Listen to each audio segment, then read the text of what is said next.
설 수 있는 기쁨을 주셔서 감사합니다. KC 경영에 대해서는 너무나 훌륭한 분들이 많이 발제를 해주셨고 포럼을 잘 이끌어왔고 가랑비옷 쪘듯이 우리도 어느덧 습관화되듯이 우리가 삶을 통하여 비즈니스를 통하여 하나님을 영원하게 하자는 그런 확연한 마음가짐이 있으리라 생각합니다. 그래서 저는 방향을 약간 바꿔서 다른 별미라고까지는 할 수는 없고 별식을 한번 드리는 시간이 됐으면 하는 마음으로 아비라는 제목을 가지고 나왔습니다.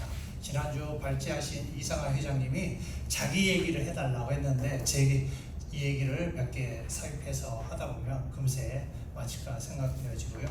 아주 단순한 단어 몇 가지를 가지고 나누게 될 것이니까 부담 갖지 않으셔도 될 것 같습니다.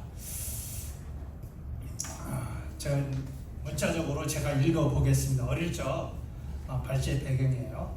어릴 적 선생님들이 기억납니다. 선생님의 가르침에 힘은 들었지만 재밌었다는 기억이 있습니다. 소년기와 청년기에는 차원이 다른 배움의 과정에 들어가며 스승의 가르침에 많은 영향을 받으며 인생의 방향을 결정하는 계기가 만들어집니다. 그런데 하나님은 죽어가는 영혼을 살려라 말씀하시면서 복음으로 아비가 되려 하신 그 이유를 KC 경영자들과 함께 만들어 보고 싶었습니다. 오늘 주제 말씀입니다. 갈라디아서 3장 24절 같이 읽을까요? 이같이 율법이 우리를 그리스도에게로 인도하는 몽학 선생이 되어 우리로 하여금 믿음으로 말미암아 의롭다함을 얻게 하려 하십니다. 고린도전서 4장 15절입니다. 그리스도 안에서 일만 스승이 있을 때 아비는 많지 아니하나니 그리스도 예수 안에서 복음을 받았습니다. 대강 주제 말씀을 통하여 오늘 방향을 아시리라 믿습니다. 전체 이제 몽학 선생에 대해서 나누고 싶은데요. 이 몽학 선생은 헬라 시대나 로마 시대에 흔연하게 부유층들에게는 있었어요.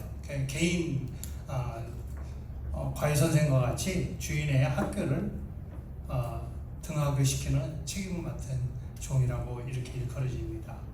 몽학 선생의 의미는 가정교사, 초등교사, 헬라적 의미로는 파이다고고스라고 합니다. 그래 16세까지 이 몽학 선생이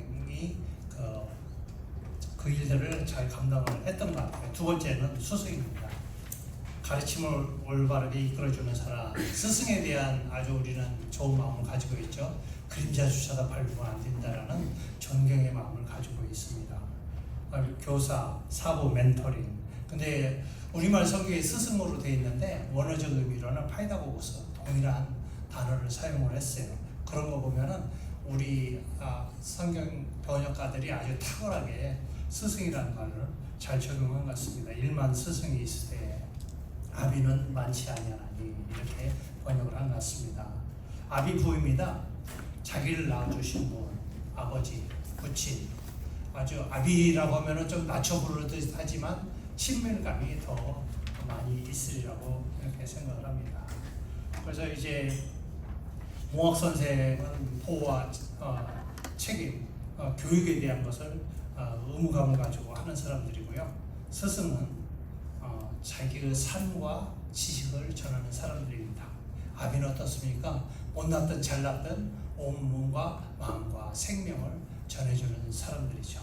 근데 여기에서 아무리 못난 아비라도 그분에게는 아주 하나님 주신 특별한 것이 있어요. 자녀를 낳는다는 것입니다. 네, 아무리 훌륭한 스승이라도 그분은 자녀를 낳지 못합니다. 그래 아비와 스승과의 차이가 있다는 것이죠. 저와 여러분은 이러한 사람을 낳는 영적인 아비가 되었으면 하는 바람입니다. 중요한 것은 제게도 이런 스승과 같은 좋은 친구들이 많이 있습니다. 여기는 거의 다 제게 영향력을 끼쳐주는 스승과 같은 사람들이라고 해요. 그러나 제가 내밀한 얘기를 할 때 정말 속 얘기를 할 수 있는 좋은 친구들이 제게는 감히 뽑아보자면 둘을 뽑고 싶습니다. 한 사람의 내게 쓴소리를 하면서도 올바른 방향을 전해주고 저는 그것을 잘 받아들여서 소화해서 오늘까지 이러지 않았을까. 또 한 분은 와이프 학교장이기도 한데 그분은 기도하다가도 제가 문제가 있을 것 같으면 튀어와서 먼 길을 와서 하지 아니하고 와서 조언을 해주는 사람이 있습니다. 이와 같이 스승과 같은 친구가 제게 있으니 제가 행복이고 감사해야 아닌가 싶습니다. 아비에 대해서 얘기를 하면 아는 사람들이 있지만 저는 제 셋째 형님을 말씀을 드리지 않을 수가 없어요. 저는 인지하지 못했는데 제가 전주와 익산 사이에 있는 삼례라는 곳에 태어났거든요. 저희 집이 전라북도에서 두 번째로 부자였다는 거예요. 근데 제가 그 인지하는 그 지각적으로 인지하는 순간에는 망한 그런 가정이었거든요. 저희 형제가 9남매입니다. 아버지가 사고를 망해서 빚쟁이가 집에 있었고 9남매가 뿔뿔이 흩어져 살았어요. 저희 큰형님은 용산고등학교 2년을 중퇴를 했어요. 그리고 둘째 형님은 익산에 있는 남성중학교를 졸업했습니다. 제 셋째 형님은 초등학교밖에 졸업을 하지 못했어요. 우리 집안은 이렇게 풍비박산이 나서 어렵고 힘든 과정을 겪었습니다. 근데 그 시절에는 저희 가정만 그런 건 아니고요. 거의 다 그랬습니다. 저희 초등학교 학급이 73명이었는데요. 13반까지 있었어요. 그것도 모자라서 오전반, 오후반이 있을 정도로 있는데 중학교로 올라갈 때는 치열하게 시험을 봐서 관문을 뚫고 들어가야만 했던 그런 시절이었어요. 근데 이 셋째 형님은 초등학교밖에 졸업을 하지 못해서 글씨도 제대로 못 썼어요. 그래서 을지로에 있는 조그만 건물에 보일러공으로 들어가서 그분이 여의도 순복음교를 가면서 예수님을 만나요. 그래서 그에게 꿈과 비전을 하나님으로부터 받고 할 수 있을 것이 무엇인가 본인이 생각한 게 성경 쓰기, 펜글씨 연습을 하기로 시작을 한 거예요. 근데 하나님이 재능을 주셔서 얼마나 탁월하게 펜글씨를 잘 썼는지 이게 인쇄인지 사람이 쓴 건지 모를 정도로 그런 탁월성을 하나님이 주셔서 미80 KCK라는 아주 훌륭한 설계사무소에 들어가서 그 설계를 배우기 시작했어요. 초등학교밖에 졸업하지 못해서 설계팀이 하와이로 이전을 했는데 자기 학력이 들통날까봐 그만 사표를 내고 본인의 사업을 시작을 해서 얼마나 어렵겠어요.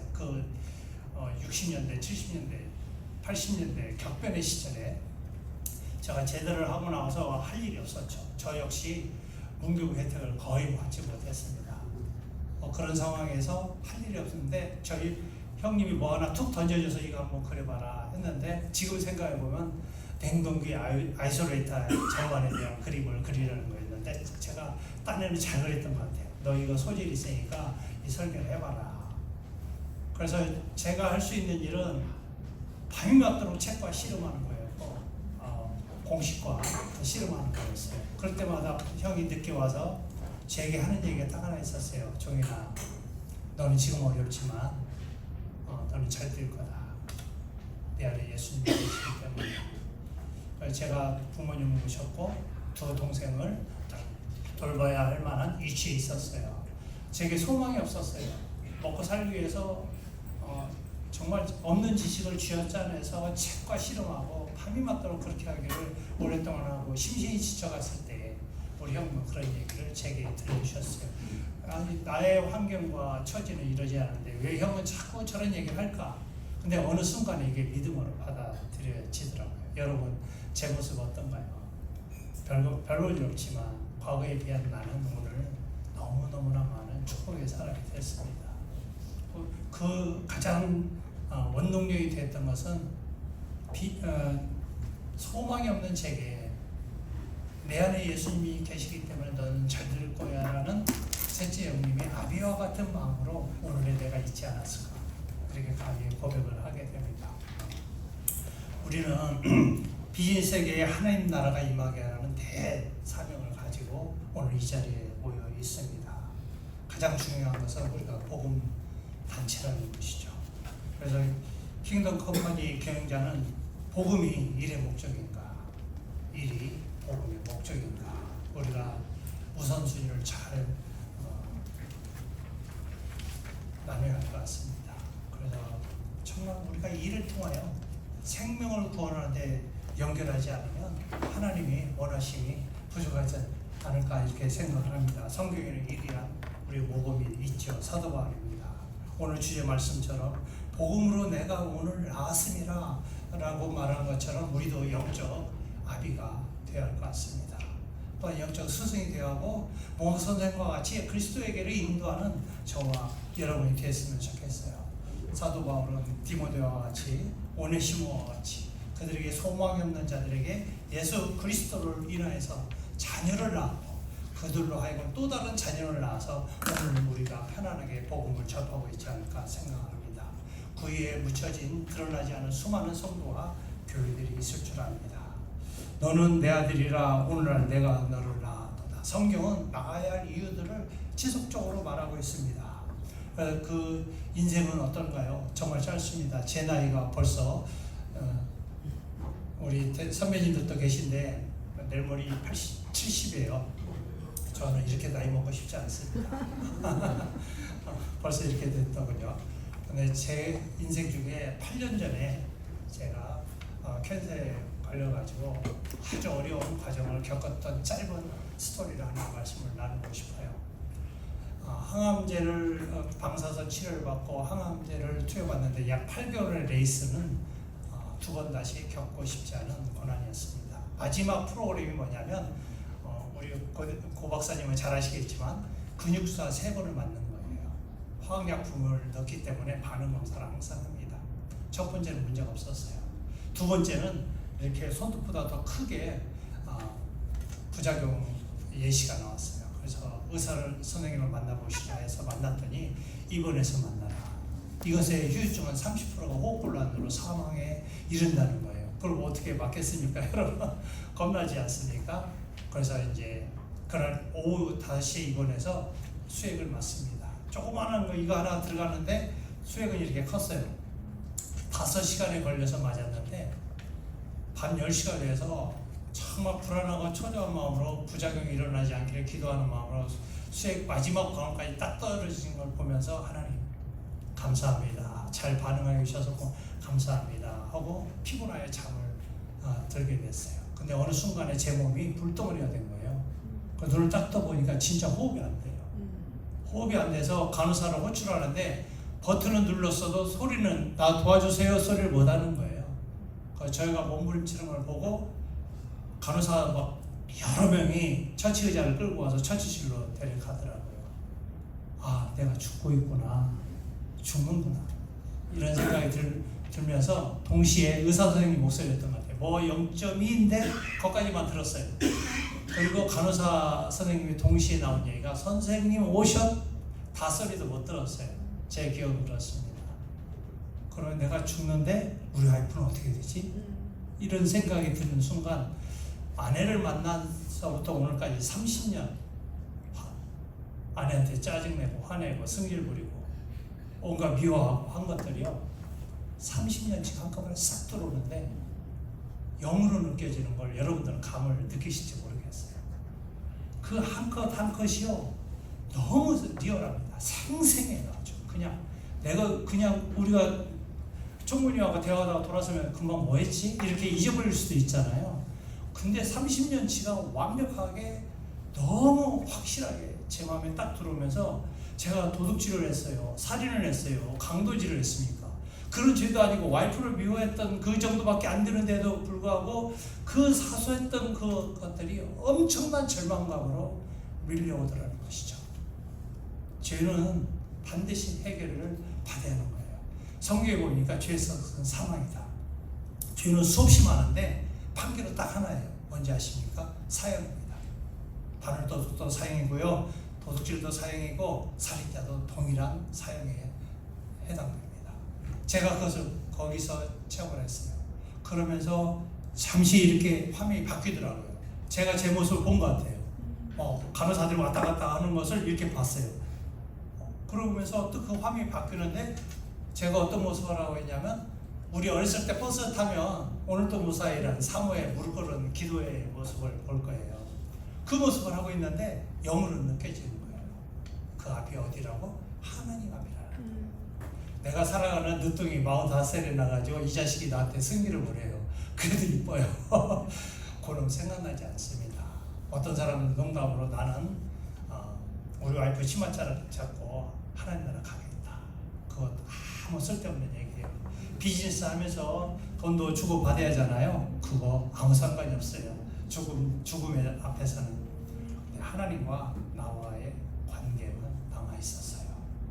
근데 제가 어떻게 하나님께 기도를 합니다. 그 순간에 뭐라고 여러분 같으면 그 마지막 절망의 순간에 뭐라고 기도하겠어요? 저는 이렇게 기도했어요. 하나님, 저는 죄인입니다. 저를 불쌍히 여겨주세요. 그리고 저는 죽었다고 생각했는데 그 다음날 아침 7시에 눈을 뜨더라고요. 감사했죠. 근데 주님께서 제게 말씀을 하시더라고요. 수고했다. 그러면서 생각을 하나 쏙 넣어주시는데 저는 이런 경험을 몇 차례 했어요. 8개월 동안 내가 너와 함께했다라고 하셨어요. 제가 초췌한 모습, 민기를 맡고 있는 모습, 이런 모습들을 자녀들에게 보이고 싶지 않아서 오지 말라고 그랬어요. 정말 이놈들이 안 오더군요. 두 번째, 와이프도 그때 신학 석박사 나고 막 신학교 다니지, 아이들 케어해야지, 뭐 이런저런 것, 또 교회 섬기야지, 이런 일 때문에 엄청 바빴거든요. 그래, 당신 오지 마. 이거 내가 혼자 할 수 있어. 했더니 진짜 이 와이프도 안 와가지고요. 엄청 제가 주님께 너무 외롭고 슬프고 고달픔을 토설했어요. 근데 그걸 하나님이 다 들으시고 계셨더라고요. 그래서 엄청 울었어요, 제가. 내 세밀한 기도를 하나님 다 듣고 8개월 동안 내가 고난이 혼자만이 아니고 하나님이 함께 하셨구나. 그래서 인생이 정말 제가 8년 전에 이 사건을 경험을 했지만 길지 않다는 것이에요. 그러면 하나님 앞에 서서 하나님 앞에 대면했을 때 아무것도 가져갈 수 있는 것은 일도 없다. 그럼 무엇이 나왔을까? 저와 여러분이 오늘 발제를 드리고 싶은 거고 포럼을 해주십사는 겁니다. 나는 킹덤 컴퍼니 경영자로서 누구로부터 공학 선생 스승 아비의 도움을 받았는가? 또 두 번째는 나는 킹덤 컴퍼니 경영자로서 누군가의 공학 선생 스승 아비였는가가 오늘 포럼의 제목이 되겠습니다. 많은 사례가 있겠지만 짧게 나눠주시면 많은 도움이 되겠습니다. 태블 리더님 잠깐 일어나시겠어요? 이분들을 격려하는 마음으로 힘찬 박수 한번 주시기 바랍니다.